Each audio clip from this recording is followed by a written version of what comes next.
Welcome back. You're watching Business Morning on Channels Television.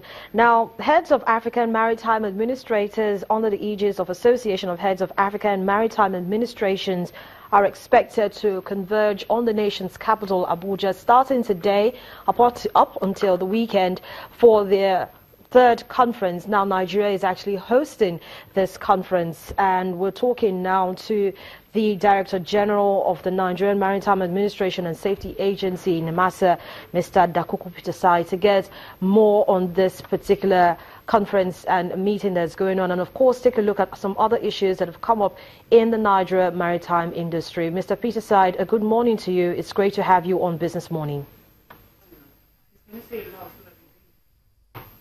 Good morning. Well, first off, I must say NIMASA is, being very brave to handle such a conference at this time. When I mean at this time, I'm talking about the state of the economy.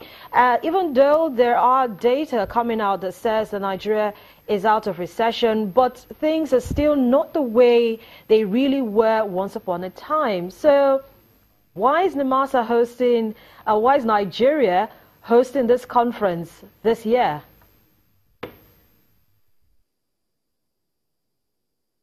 Thank you very much.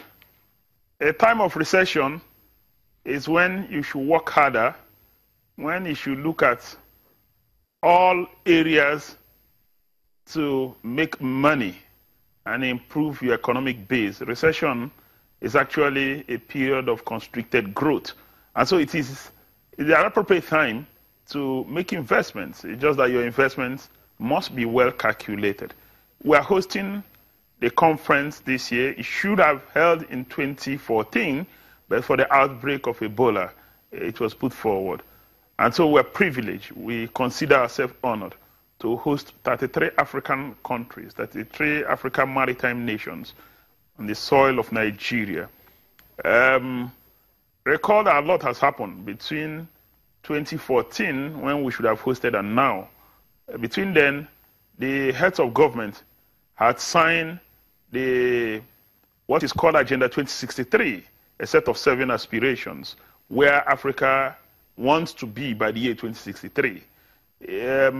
Just last year, the heads of government met in Lome, Togo, to sign the African Charter on Maritime Security, Safety and Development, where they agreed to make maritime the catalyst of accelerated economic development on the continent of Africa. It's obvious that that's the right way to go. Out of 54 African nations, 38 of them are either littoral states or island states. It means they were endowed with plenty of seas and ocean. And globally, it is sea and ocean that is a major facilitator of commerce. 90% of trade is done via sea and ocean, and we're endowed with plenty of it. In Nigeria, we have 857 kilometers of coastline. That's an endowment. That's a great asset. And so, for the first time, all of Africa will be gathering in Nigeria to brainstorm on how to operationalize some of those resolutions made by our heads of government, and to also agree, shipping is an international business, agree on how to harmonize our regulatory framework so that a vessel calling in different African ports would not necessarily meet different conditions. We'll meet some harmonized conditions. It will be a lot more easier. Unfortunately, at present, Africa accounts for only 5% of the global seaborne trade. That's not good enough, despite the fact that we generate a lot of cargo.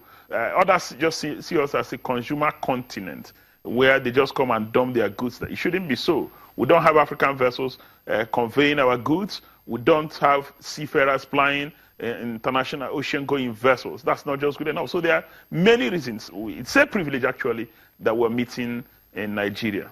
Mr. Pitasai, infrastructure is a major challenge. You will agree in all sectors, including maritime. Now, we've got players from about 32 countries sitting in one room together. How does the association now plan to address this? What new ideas will participants be exchanging and taking back to their various countries?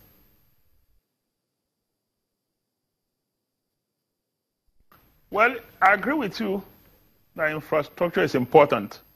Currently, there are a lot of reforms going on in Nigeria. you can see that in the maritime sector, there are port reforms going on, another round of port reforms. The Nigerian Ports Authority has recently developed a port development master plan.